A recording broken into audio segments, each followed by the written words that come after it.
जय हिंद दोस्तों, कैसे हो आप सब। मैं गजानंद वर्मा एक बार फिर आपके लिए हाजिर हुआ हूँ। कैसे हो दोस्तों आप सब। गुड इवनिंग सभी को। वैसे तो रात्रि होने वाली है क्योंकि 10 बज चुके हैं। देखो अपने जो मैंने आपको पहले बताया था कि जल्द ही अपने क्या है कि भाई आपको 3 दिन ज्योग्राफी 3 दिन इतिहास करवाएंगे, लेकिन क्या था कि 2-3 दिन बीच के अंदर आप सभी को पता ही होगा कि टाइम नहीं मिला वैसे भी, और जैसे भी टाइम मिला था तो नोबजे असू जी केटरी के यानी असू जी वाले जो चैनल पर क्लास लेकर आया था मैं, तो उसके साथ साथ 2-3 दिन पहले आप सभी को पता ही है कि एक घटना घटित हुई थी बहुत ही बड़ी, यानी कि अगर अपने बात करें आप सभी को पता ही है विष्णुदत्त जी विष्णोई हमारे बीच नहीं रहे।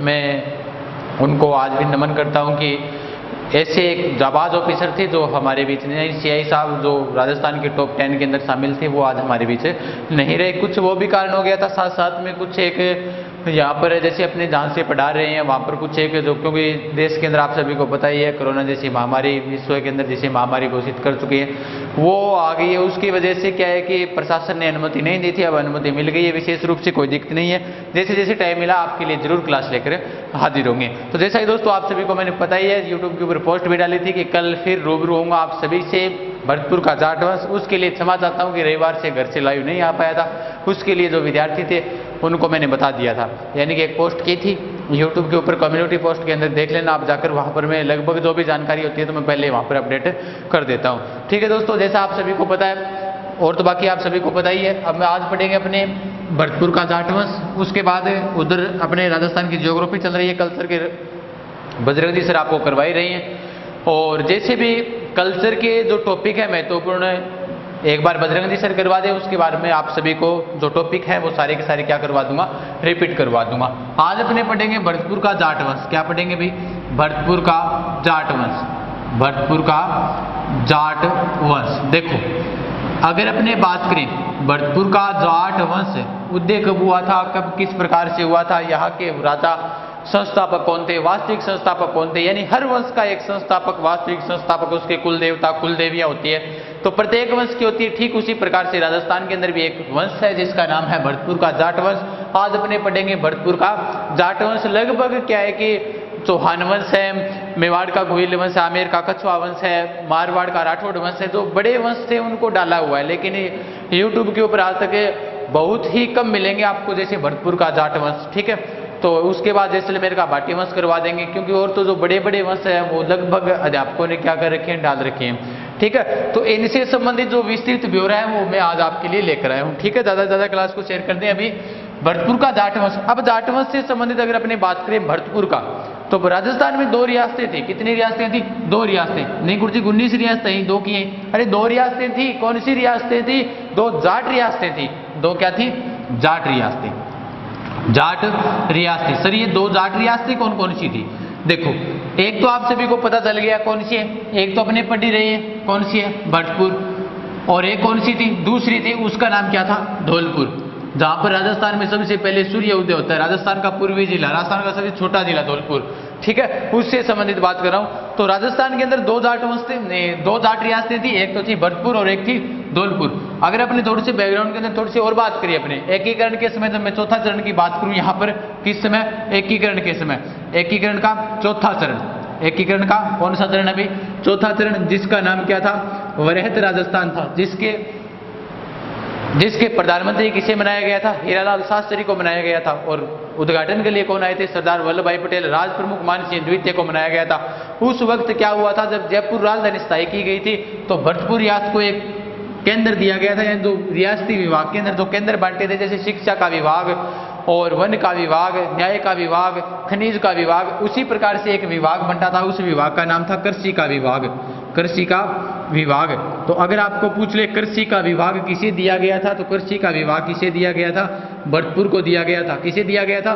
भरतपुर को। ध्यान रखना, ऐसे याद ना रहे तो मैंने एकीकरण में मैंने बताया था ना, याद कैसे कर लेना। भरतपुर कैसी रियासत है? जाट रियासत। और जाट क्या करते हैं? खेती करते हैं। क्या करते हैं? याद करने का तरीका है, बल्कि ऐसे नहीं है कि आप सोच लो सर हम तो खेती नहीं करते।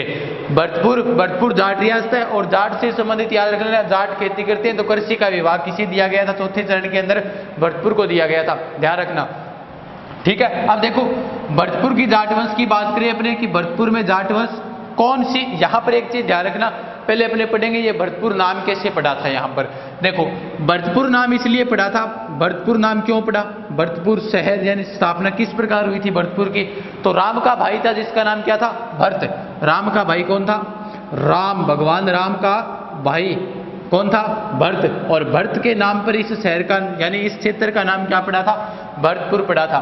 क्या पड़ा था, भरत के नाम पर, भरत के नाम पर क्या पड़ा था, भरतपुर पड़ा था। ठीक है, ध्यान रखना, भरत के नाम पर इस शहर का नाम क्या पड़ा था, भरतपुर पड़ा था। अब देखो यहां से आपको एक प्रश्न और ध्यान रखना, भरत, राम के भाई भरत के नाम पर तो इसका नाम क्या पड़ा था, भरतपुर पड़ा था। लेकिन आपको ऐसे पूछ ले कि भरतपुर के जाट वंश की कुल देवता कौन है, यानी ये चीजें महत्वपूर्ण है। ये तो देखो उनसे संबंधित बात है। राजस्थान में दो ही जाट रियासतें थी, एक तो थी भरतपुर और एक थी धौलपुर। भाषा के आधार पर कहाँ मिलना चाहती थी, ये यूपी के अंदर मिलना चाहती थी। एकीकरण के समय मैंने बताया था ना, एकीकरण के समय ये रियासतें कहाँ मिलना चाहती थी, यूपी के अंदर मिलना चाहती थी। उसके बाद शंकर देवराय समिति गठन की गई थी और उसके तहत इनको क्या मिलाया गया था, राजस्थान में मिलाया गया था। अब आप ये बताओ शंकर देवराय समिति के अंदर कितने सदस्य थे, अध्यक्ष सहित कितने सदस्य थे, बताओ जल्दी जल्दी। ठीक है, इसे मैं मिटाता हूं, उसके बाद अपने भरतपुर के जाट वंश की बात करते हैं। ठीक है, आप सभी को पता ही है वैसे 9 बजे वहां पर क्लास रहती है, 10 बजे यहाँ पर क्लास, उसके बाद सुबह भी तैयारी करते हैं। टाइम में थोड़ा बहुत मिलता है, उसी के हिसाब से जैसे भी टाइम मिलता है उसी टाइम के हिसाब से मैं यही चाहता हूँ कि आपके लिए क्लास अवेलेबल करवाऊँ। ठीक है, तो आप सभी को पता ही है, जैसे जैसे मुझे टाइम मिला मैं आपके लिए वैसे वैसे ही क्लास लेकर आ जाऊँगा। तो अब बात करते हैं अपने भरतपुर के जाट वंश की। तो भरतपुर के जाट वंश की अगर आपको पूछ ले कुल देवता कौन है, कुल देवता, तो कुल देवता राम के भाई का नाम था। राम के साथ वनवास के ऊपर कौन गया था, लक्ष्मण गया था। कौन गया था, लक्ष्मण। तो भरतपुर के जाट वंश के कुल देवता कौन है, लक्ष्मण है। अब आपको ये पता होना चाहिए कि लक्ष्मण जो है, लक्ष्मण का मंदिर, लक्ष्मण मंदिर राजस्थान के अंदर एकमात्र लक्ष्मण मंदिर कहाँ है, वो भरतपुर के अंदर है। ध्यान रखना, इनके कुल देवता कौन है, लक्ष्मण। कहाँ है इनका मंदिर, भरतपुर में। कुछ विद्यार्थी क्या करते हैं कि भरतपुर दुर्ग कर देते हैं कि भरतपुर दुर्ग के अंदर क्या है, लक्ष्मण का मंदिर है। ध्यान रखना, लक्ष्मण का मंदिर है वो भरतपुर शहर के अंदर है। ठीक है, इस चीज को भी ध्यान रखना आप। तो राजस्थान का एकमात्र लक्ष्मण मंदिर, लक्ष्मण मंदिर कहाँ है भाई, भरतपुर शहर के अंदर है। अब आप ये बताओ जल्दी से, राजस्थान का एकमात्र विभीषण मंदिर कहाँ है, विभीषण मंदिर, राजस्थान का एकमात्र विभीषण मंदिर कहाँ है, बताओ जल्दी जल्दी। इनकी अगर बात करें कुलदेवी, ठीक है, आप वो प्रश्न बताओ, तब तक मैं इनकी कुलदेवी बता देता हूँ कि भरतपुर के जाट राजाओं की जो कुलदेवी थी वो कुलदेवी कौन सी माता है। तो उसकी बात करूं तो वो कौन सी माता है, राजेश्वरी माता है। कौन सी माता है, राजेश्वरी माता।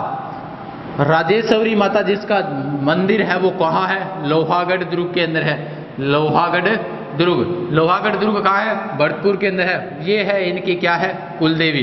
भरतपुर के जाट वंश की जो कुलदेवी है उसका नाम क्या है, राजेश्वरी माता। क्या नाम है, राजेश्वरी माता है। और राजेश्वरी का जो मंदिर है वो कहाँ बना हुआ है, लोहागढ़ दुर्ग भरतपुर के अंदर बना हुआ है। सर इसे लोहागढ़ दुर्ग क्यों कहते हैं, बिल्कुल बताएंगे आपको इसे लोहागढ़ दुर्ग क्यों कहते हैं। क्योंकि जब अपने इतिहास पढ़ रहे हैं तो इतिहास के साथ मेरा उद्देश्य यही है कि इतिहास के साथ साथ आपका कल्चर भी कंप्लीट हो।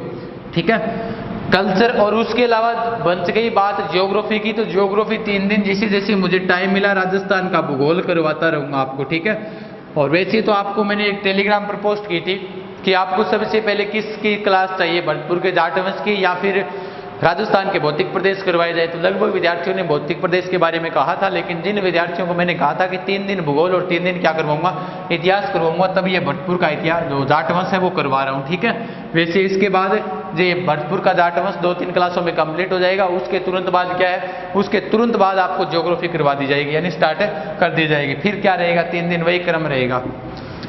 ठीक है, तो इनकी कुलदेवी थी भरतपुर के जाट राजाओं की, तो वो कौन सी थी, राजेश्वरी माता, जिसका मंदिर कहाँ है, लोहागढ़ दुर्ग भरतपुर के अंदर बना हुआ है। यहाँ पर आपको ये ध्यान रखना है कि कौन सी गोत्र ने शासन किया था। भरतपुर के जो जाट वंश था वहां पर कौन सी गोत्र ने शासन किया था, तो गोत्र थी यहाँ पर सिनवार गोत्र ने क्या किया था, शासन किया था। सिनवार गोत्र ने शासन किया था। किस गोत्र ने किया था? सिन सिनवार गोत्र ने यहाँ पर क्या किया था?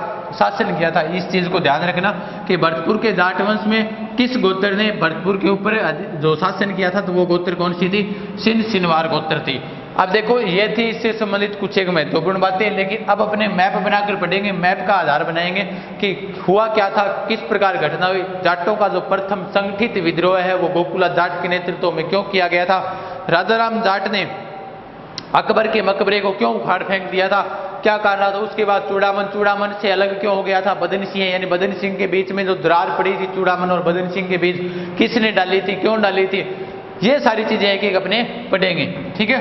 तो कुल देवता लक्ष्मण हो गए, राजस्थान का एकमात्र लक्ष्मण मंदिर। कुल देवी कौन होगी? राजेश्वरी माता, लोहागढ़ दुर्ग भरतपुर के अंदर। गोत्र है वो सिन सिनवार गोत्र ने यहाँ पर क्या किया था? शासन किया था। यहाँ तक दिखाई दे रहा है आप सभी को, तो मैं यहाँ पर एक छोटा सा मैप बना देता हूँ राजस्थान का, ठीक है। ये लो, ये राजस्थान हो गया। अब देखो जो राजस्थान के अंदर जो जाट वंश था वो किस दिशा के अंदर था, अगर हमें इस बात का भी तो पता होना चाहिए। ये पश्चिम हो गया, तो राजस्थान के अंदर जो जाट वंश था, जाट वंश यहाँ पर है, ठीक है। धौलपुर है, भरतपुर है, मथुरा है, इस साइड में क्या था? जाट वंश था। धौलपुर है, लिख लेना, धौलपुर है, मथुरा है, भरतपुर है, ठीक है। इस स्थान पर क्या था? जाट वंश था। वैसे भरतपुर को आप सभी को पता होगा, राजस्थान का क्या कहते हैं? प्रवेश द्वार कहते हैं। क्या कहते हैं? राजस्थान का प्रवेश द्वार किसे कहते हैं? भरतपुर को कहते हैं। अलवर को क्या कहते हैं? राजस्थान का सिंह द्वार कहते हैं। तो इस स्थान के ऊपर क्या था? भरतपुर के जाट राजाओं का क्या था भाई? राज था। किस प्रकार हुआ था? 1669 के अंदर जो सबसे पहले संगठित विद्रोह हुआ था, जाटों का जो प्रथम संगठित विद्रोह माना जाता है वो गोकुला जाट के नेतृत्व में माना जाता है। लेकिन कौन सा राजा आया था जिसने सबसे पहले जाट राजाओं में दुर्ग का निर्माण करवाया था? किसने सबसे पहले राजधानी बनाई थी? वो चीजें यहाँ पर महत्वपूर्ण है। एग्जाम में यहाँ से कई बार प्रश्न पूछे जाते हैं जो बहुत ही महत्वपूर्ण है। एक एक चीज नोट कर लेना, लिख लो इसे, तब या वो क्या बोलते हैं स्क्रीनशॉट, वो लो तो वो ले लो, ठीक है। अब पढ़ेंगे अपने इससे आगे कि यहाँ पर जो राजा थे उन्होंने क्यों, किस लिए विद्रोह किया था, कारण क्या था। मिटा देता हूं इसे, ये लो।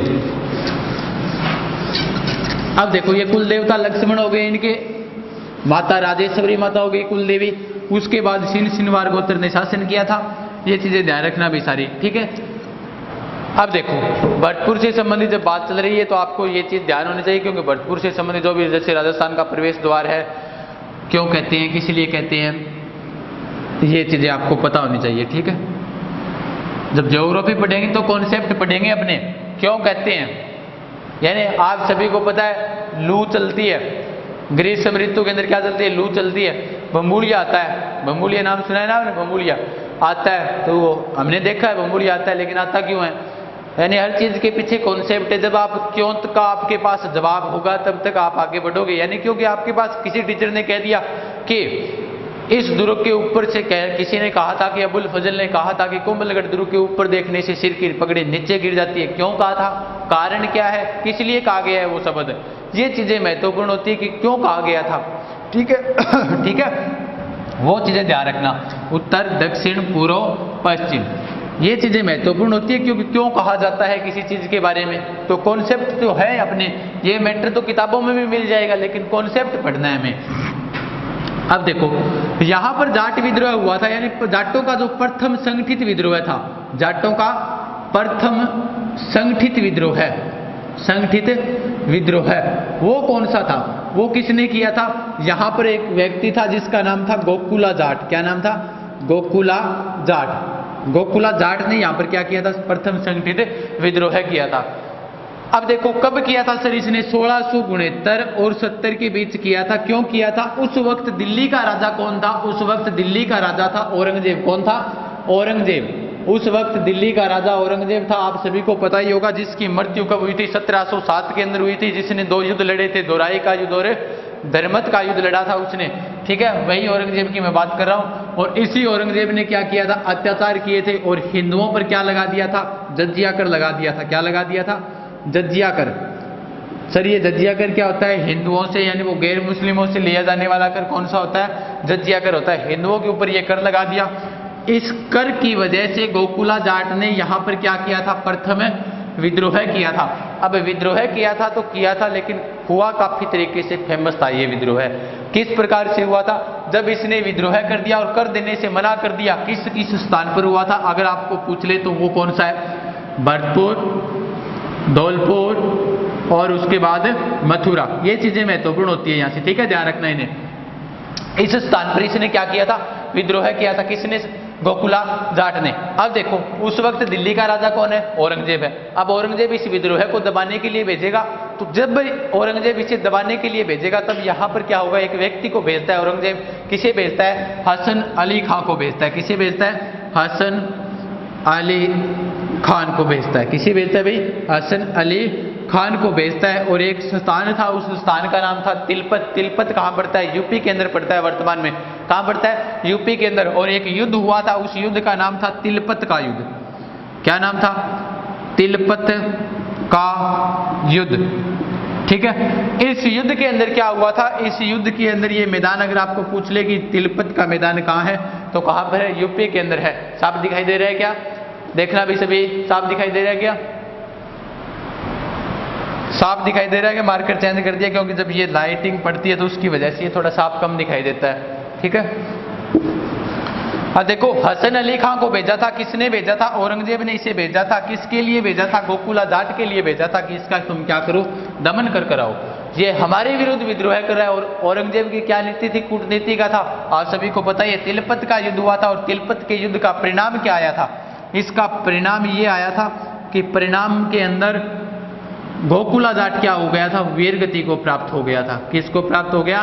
गोकुला जाट वीर गति को प्राप्त हो गया।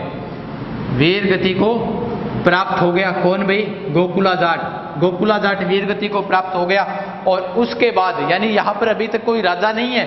राजा कौन बनेगा वो भी मैं आपको बताऊंगा कि यहां पर राजा कौन बनता है पहले। लेकिन ये क्या है? सिर्फ और सिर्फ जाट सरदार हैं। अभी तक जाट सरदार है, राजा नहीं बने हैं। ये ध्यान रखना इस चीज को, ठीक है। ये सिर्फ जाट सरदार हैं, राजा नहीं बने अभी तक, ठीक है। दोबारा बोल देता हूं मैं। तो गोकुला जाट क्या था? वीर गति को प्राप्त हो गया था। भेजा किसने था? औरंगजेब ने भेजा था। किसे भेजा था? हसन अली खान को भेजा था। किस लिए भेजा था? क्योंकि इसने जजिया कर का क्या किया था? विरोध किया था। और जजिया कर देने से मना कर दिया था। किस क्षेत्र में? जो भरतपुर के जो क्षेत्र है ना, यहाँ वाला, इस क्षेत्र के अंदर जहाँ भरतपुर, धौलपुर, मथुरा जाटों का प्रथम संगठित विद्रोह माना जाता है, वो कोई इसके नेतृत्व में माना जाता है? गोकुला जाट के नेतृत्व में माना जाता है। ध्यान रखना इस चीज को, स्क्रीनशॉट लो, ले लो। तब फिर चले अपने आगे। और इन्हीं से संबंधित आप सभी को पता ही है, ये प्रदेश है वो जाटों के अधिकार में रहने के कारण जटवाड़ा प्रदेश भी कहलाया था, ठीक है। लिख लो भाई इसे।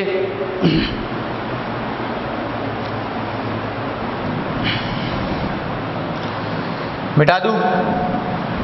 अब देखो इसे मिटा देता हूं मैं। तो ये ध्यान रखना, प्रथम जो जाटों का विद्रोह था वो गोकुला जाट के नेतृत्व में किया गया था, ठीक है।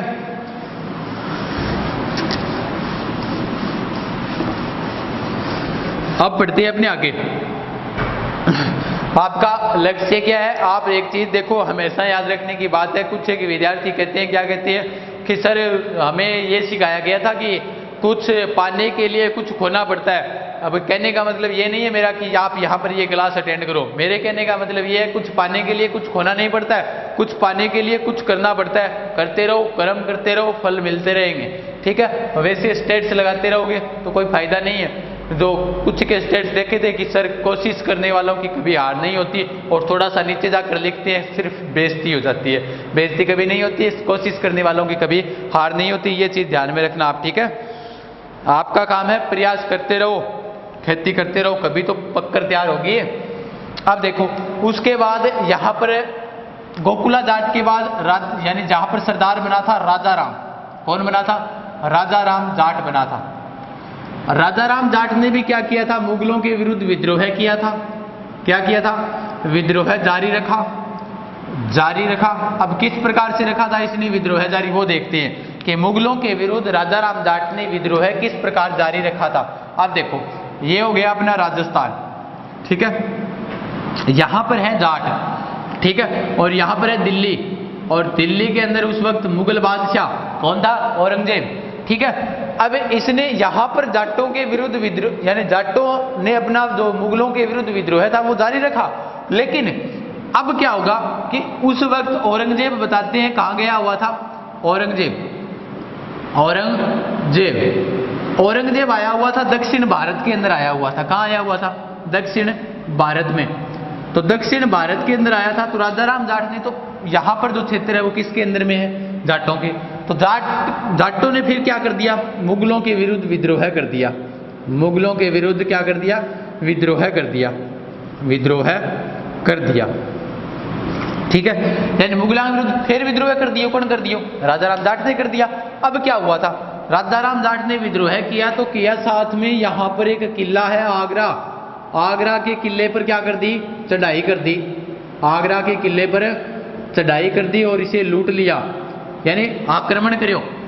उसके बाद थोड़ी दूर पड़ता है सिकंदराबाद, ठीक है।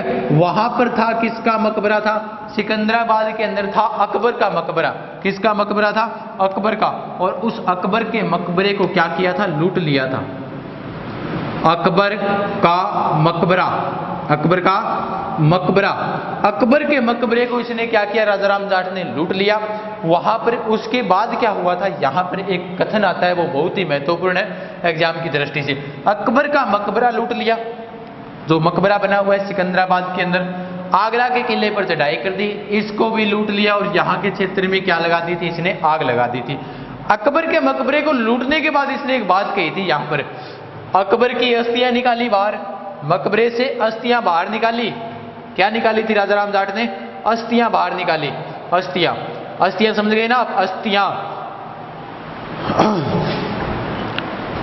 किस्ती डूबी थी था, या वो एक शायरी है ना, तेरी किस्ती डूबी थी, वहां पानी कम था, वो कम था, वो किस्ती है, ये अस्थि है, ठीक है। अस्थियां मतलब जब व्यक्ति मर जाता है उसके बाद जो कब्र के अंदर जो हड्डियां होती है, ठीक है, वो उन्हें क्या बोलते हैं? अस्थियां बोलते हैं, ठीक है। तो इन अस्थियों को इसने क्या किया? बाहर निकाल लिया। और बाहर निकालकर राजा राम जाट ने हिंदू परंपरा के तहत क्या किया था? अंतिम संस्कार किया था। ये बात हमें मिलती है कि अकबर के मकबरे के अंदर राजा राम जाट ने अकबर की क्या निकाली? अस्थियां निकाली। और हिंदू रीति रिवाज के अनुसार इसका क्या किया था? दाह संस्कार किया था। और औरंगजेब को एक पत्र लिख दिया, और उस पत्र के अंदर ये लिखा, क्या लिखा? कि अगर तुम हिंदुओं को मुस्लिम बना रहा है तो मैं मुसलमानों को क्या बनाऊंगा? हिंदू बनाऊंगा। ये बात किसने कही थी? ये बात कही थी राजा राम जाट ने कही थी। किसने कही थी? राजा राम जाट ने क्या कही थी? कि अगर औरंगजेब तू हिंदुओं को मुसलमान बना रहा है तो मैं मुसलमानों को क्या बना दूंगा? हिंदू बना दूंगा। और अकबर के किले को लूटा, जो अकबर का मकबरा था उसे भी लूट लिया था। और इसके अंदर इसके अस्थियों को निकालकर हिंदू परंपरा के तहत दाह संस्कार कर वहां से वापिस लौट आया। कौन आ गया? राजा राम जाट। उस वक्त जयपुर का राजा था विष्णु सिंह। कौन था? जयपुर का राजा विष्णु सिंह, जिसने आमेर किले की किलाबंदी करवाई थी। जयपुर का राजा कौन था? विष्णु सिंह या फिर विष्णु सिंह, या फिर विष्णु सिंह, यानी उस वक्त जयपुर का राजा था विष्णु सिंह। इसको कहा गया, औरंगजेब ने इसे कहा क्योंकि इसे जो बारमल था यहाँ पर जयपुर की, जिसने सबसे पहले किसकी अधीनता स्वीकार की थी? अकबर की अधीनता स्वीकार की थी, आप सभी को पता है। उसके बाद विष्णु सिंह ने क्या, विष्णु सिंह को औरंगजेब ने क्या कहा? आदेश दिया इसे, औरंगजेब ने इसे आदेश दिया कि गोकुला जाट को आप क्या करो? गोकुला जाट के विद्रोह को आप दमन करो। तो ये बताते हैं विष्णु सिंह यहाँ से अपनी सेना लेकर गया और किसके ऊपर आक्रमण किया? गोकुला जाट के ऊपर आक्रमण किया। और गोकुला जाट के ऊपर आक्रमण करने के बाद क्या हुआ कि यहाँ पर गोकुला जाट क्या हो गया था? वीर गति को प्राप्त, नहीं सॉरी, राजा राम जाट, यहाँ पर राजा राम जाट क्या हो गया था? वीर गति को प्राप्त हो गया था। राजा राम जाट वीर गति को प्राप्त हो गया था। और बताते हैं यहाँ पर कि राजा राम जाट का सिर काटा गया, और सिर को काटकर किसके पास भेज दिया? औरंगजेब के पास भेज दिया। औरंगजेब ने उसके बाद आगरा के अंदर इसका क्या बनाया था? उत्सव बनाया था। किसका? राजा राम जाट का। और राजा राम जाट के बाद राजा बनेंगे, अब राजा बनने शुरू हो जाएंगे, जिनका नाम होगा चूड़ामन। कौन होगा? चूड़ामन, ठीक है। समझ गए यहाँ तक बात? ये राजा राम जाट की है। और राजा राम जाट से संबंधित ध्यान रखना, राजा राम जाट ही एकमात्र ऐसे व्यक्ति थे जिन्होंने कहा था, क्या कहा था? कि अगर आप हिंदुओं को क्या बना रहे हो? मुसलमान बना रहे हो, तो मैं मुसलमानों को क्या बनाऊंगा? हिंदू बनाऊंगा। उसके बाद औरंगजेब के समय, अगर आपको पूछ ले कि औरंगजेब के समय महान हिंदू राजा कौन था, तो वो था महाराणा राज सिंह। उदयपुर का राजा था, उदयपुर का राजा जिसका नाम है महाराणा राज सिंह।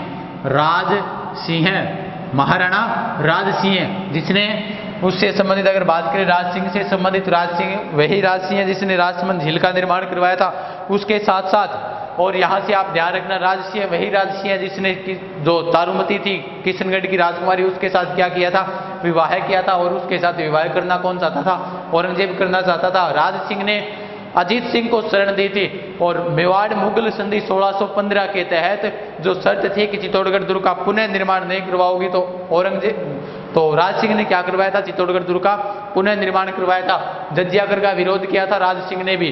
ठीक है, तो अगर आपको पूछ ले कि औरंगजेब के समय महान हिंदू राजा या फिर उत्तरी भारत का महान राजा कौन था, हिंदू राजा, तो वो कौन था, उदयपुर के महाराणा राज सिंह थे। ध्यान रखना ये चीज भी। ठीक है, अब मैं इसे मिटा देता हूं। ठीक है, आप लिख लो इसे।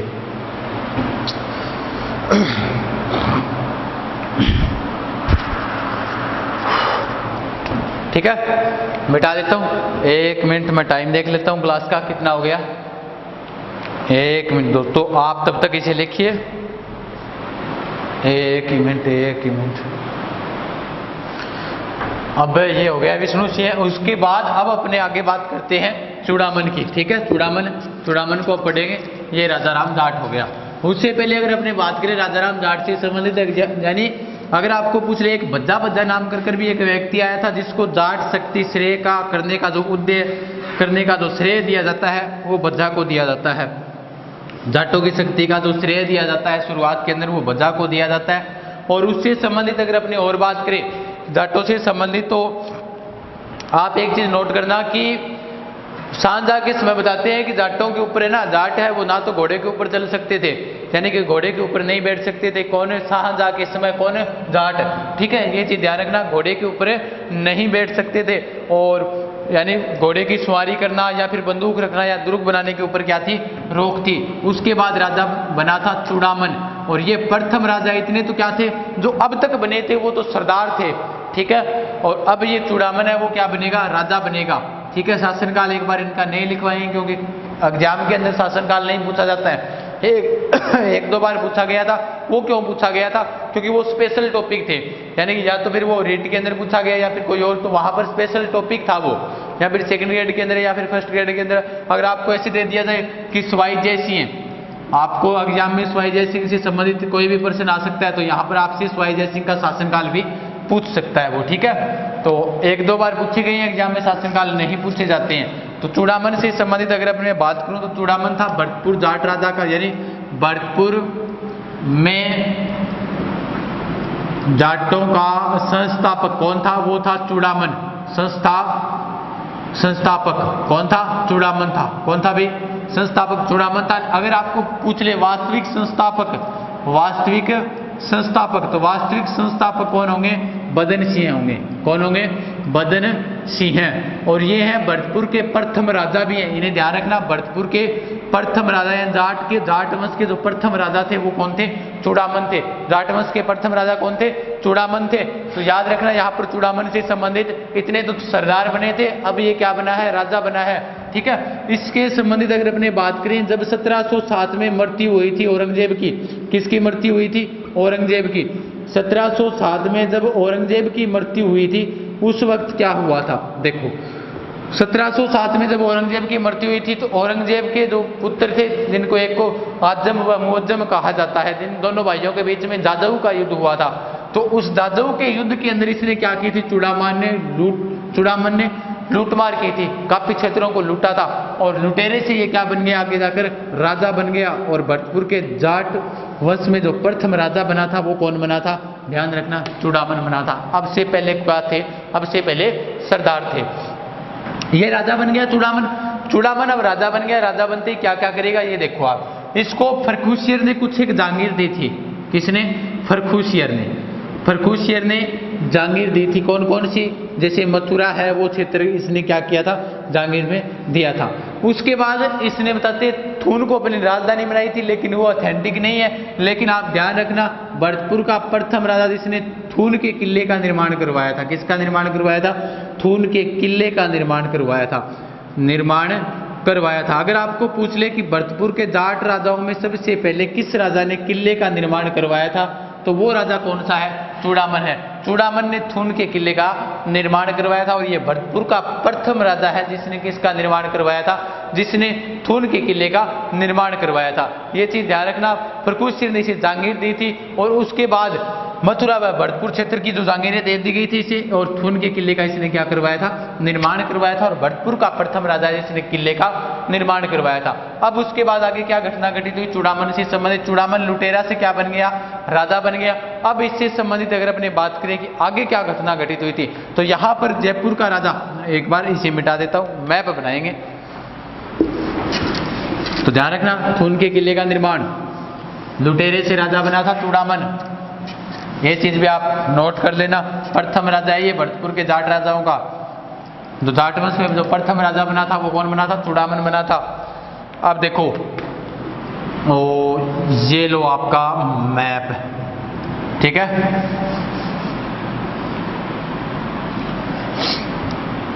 बने को नहीं अब कैसे? अब देखो आप जो देख रहे हो क्लास, साथ में नोट्स बनाते रहो, ज्यादा प्रश्न आज नहीं पूछूंगा मैं आपसे, आप सिर्फ समझो इसे, ठीक है। जाट वंश से इसे समझो आप, ठीक है। तो ये आ गया इस क्षेत्र जाट राजाओं का। यहाँ पर है जयपुर, और जयपुर में आपको पता ही है 1743 तक राजा रहेगा। कौन रहेगा? सवाई जयसिंह। कौन रहेगा? सवाई जयसिंह, जिसने जयपुर शहर बसाया था, उसी जयसिंह की मैं बात कर रहा हूँ। अंतिम राजा जिसने अश्वमेध यज्ञ करवाया था। आप ये बताओ ये अंतिम अश्वमेध यज्ञ हुआ कब था? ठीक है, तो सवाई जयसिंह थे जयपुर के राजा। जयपुर के राजा ने आक्रमण किया था भरतपुर के ऊपर। सर ये आक्रमण क्यों किया था? कारण क्या था कि चूड़ामन, अब राजा कौन है यहाँ पर? चूड़ामन ने विद्रोह कर दिया था। किसके विरुद्ध? मुगलों के विरुद्ध। चूड़ामन ने मुगलों के विरुद्ध क्या कर दिया? विद्रोह कर दिया। मुगलों के विरुद्ध विद्रोह कर दिया, मुगलों के विरुद्ध विद्रोह कर दिया। तब सवाई जयसिंह ने यहाँ पर क्या किया था?